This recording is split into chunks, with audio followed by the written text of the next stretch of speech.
I think it's only fair to walk through some more clips of Charlie Kirk in his own words to give you all a more realistic example of what his daily commentary looked like. Because I have seen some serious sanitization of this dude from right-wing commentators, from mainstream MAGA politicians, people who are claiming that he was just a saint, a civil rights activist who was trying to help people. That is not true. He called for the execution, the death penalty for Joe Biden. He said the Civil Rights Act shouldn't have been passed, which means that discrimination would still be legal based on race, religion, sex, national origin, etc. He said many other things, and we can walk through it throughout this. I also want to say off the bat that no clip that I play here means it's okay for Charlie Kirk to be publicly executed in front of thousands of people. I find that despicable, disgusting, and there's no place for that in America. I want to be very clear about that. But I can believe that and also say Charlie Kirk's a dumbass. I mean, in this clip that I'm about to play, Charlie Kirk says that even though MLK was assassinated, he thinks MLK was a bad guy. So why can't I apply that same exact standard to somebody that I disagree with, Charlie Kirk? Well, we're going to go through this, and I was actually supposed to debate Charlie Kirk on a platform in 5 days. Obviously, it's no longer, it got canceled entirely, but we were supposed to do a debate, and now all we can do is just go through and play examples of him speaking. Right-wingers hate when we do this. Right-wingers will try to cancel me for doing this. I made a video like this yesterday, and someone commented, some right-winger said, "Your desperate attempt at trying to slander the right is getting out of hand. Disgusting human being. Reporting this channel again, lie after lie, pushing for more violence isn't the answer." They even said my channel should be taken down, but you guys came in clutch, and we all dogged him in the comment section. Someone says, "You complain about Charlie Kirk's own words? You sure you want to go that way?" I said, dude, you're mad at Charlie Kirk's own words. Someone said they always love the First Amendment when it's marginalized groups in the crosshairs, not so much when it's their own people. Very, very true. Make sure you drop a like. Subscribe to the Adam Mockler feed if you support the message and you like videos like this. And let's start with this clip. Now, Charlie Kirk has had this long-held belief on his show that the Civil Rights Act should not have been passed at all. I'll let him explain. We note in our piece that Kirk describes King as, quote, a bad guy. It's true. And Kirk's self-described very, very radical view that the country made a mistake when it passed the Civil Rights Act. Also true. As we note in the piece, Kirk has previously described Kirk as a hero and a civil rights icon. It's true. I used to be wrong. What inspired Kirk to shift his view on MLK? Why does Kirk think that MLK is a bad guy? When Kirk says that MLK says, quote, one good thing he didn't believe, what does he mean by that?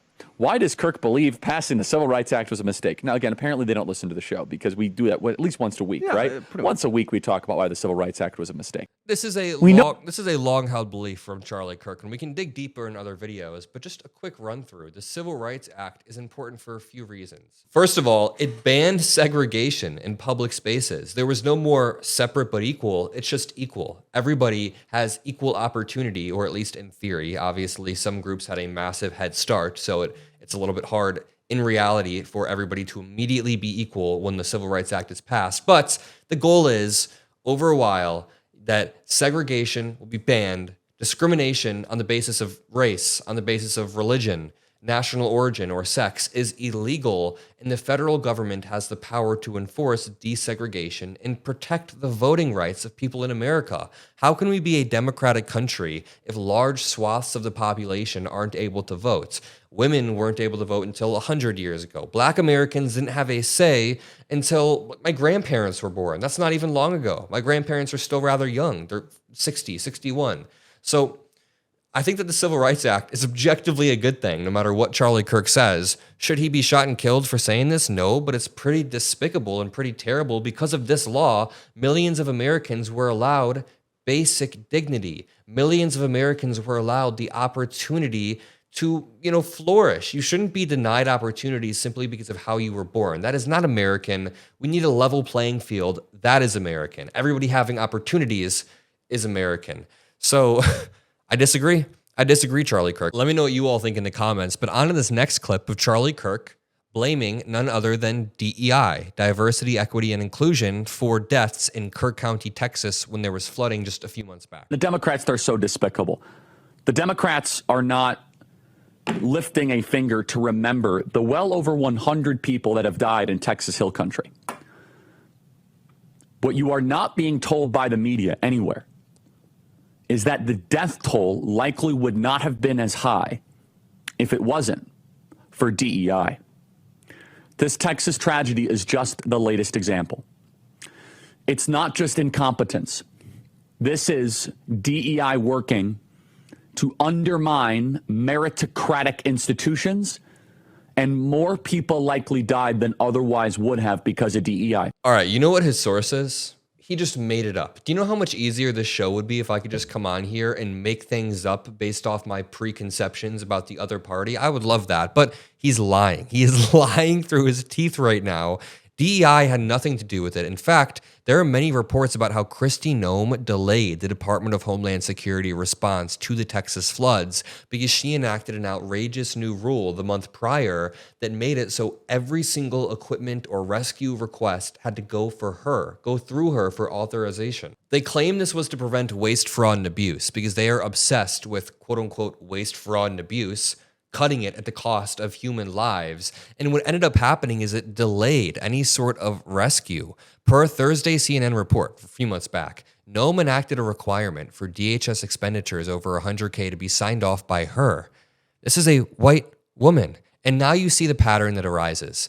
A shooter killed Charlie Kirk, and they tried to blame it on the trans roommate who may or may not exist. I mean, we know the roommate does exist, but we don't know if they are transitioning or if they are transgender. It doesn't matter. Why would it possibly matter? This was a dude who grew up in a Republican family who was recently radicalized. We don't know exactly what his motive or ideology was as of late. It's still up in the air. The investigation is still going on. But it becomes increasingly clear how they take every single disaster, spin it, pin it on minorities, and try to say that that's that. They did that with the aviation disaster earlier in the year. Remember when the plane crashed over the Potomac and Trump immediately blamed it on DEI?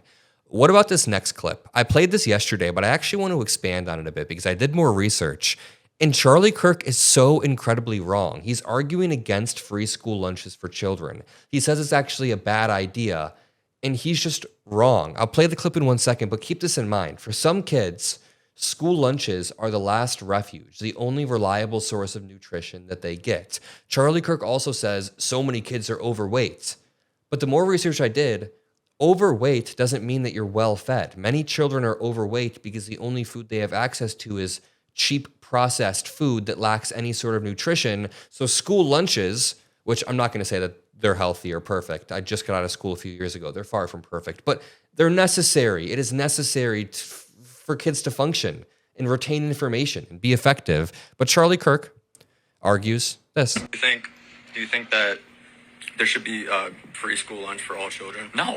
Why? Of course not. Because parents should feed their kids, not the government. What if they can't? Go get a job. A child? The parents should go get the job. Yeah. This is important. I I don't believe... They have jobs and they can't support their children there because the minimum wage is so low. No, you are a dumb dude. Don't give me this stuff. First of all, this is really... I want children to eat? Of course I do. Show me a single child in America going hungry. Doesn't exist. Number two, we have churches, we have food shelters, we have billions, and it does not exist. We have a child obesity problem, not a child starvation problem in this country. Okay, that's a lie. We don't have a child obesity problem in this country. Like I just said, some people are overweight due to cheap processed food that is being sold or given to them. And when kids are nourished in school, when there's at least at minimum one lunch, one meal per day, this has been studied not only in the United States, but other developed countries. When there's one meal, kids are able to focus better, learn better, they grow up healthier. It helps society as a whole. If we want to have a functioning society that is competitive with other developed countries, and we don't want other countries to start, pulling ahead and dominating us on the global stage, maybe we should treat our kids well while they're in school. Novel thought, But in this next clip, you may have seen it. Charlie Kirk says that Joe Biden should get the death penalty. I think it's worth playing again. Joe Biden, a lot. I mean, Joe Biden is a bumbling, dementia-filled, Alzheimer's, corrupt tyrant who should honestly be put in prison and or given the death penalty for his crimes against America. But Kamala Harris, my goodness. Okay, you can't even say Kamala, right? First of all. But secondly, imagine if that's the type of rhetoric I used on my show. Imagine if you clicked in and I was like, Donald Trump is a dementia-filled tyrant who should be given the death penalty for his crimes against America. That's just not even commentary. That is just upping the rhetoric. So that's why it annoys me when they try to gaslight us, sanitize Charlie Kirk, and say that we are the ones who are being violent. Number one, before we even knew anything about this dude, we didn't even know who shot Charlie Kirk. Trump came out and said that it was radical leftists and that they need to pay. So they're always upping the rhetoric, then trying to gaslight us about it. We're not going to let that happen. If you appreciate the videos we make, subscribe below. I'll see you on the next one, and peace out.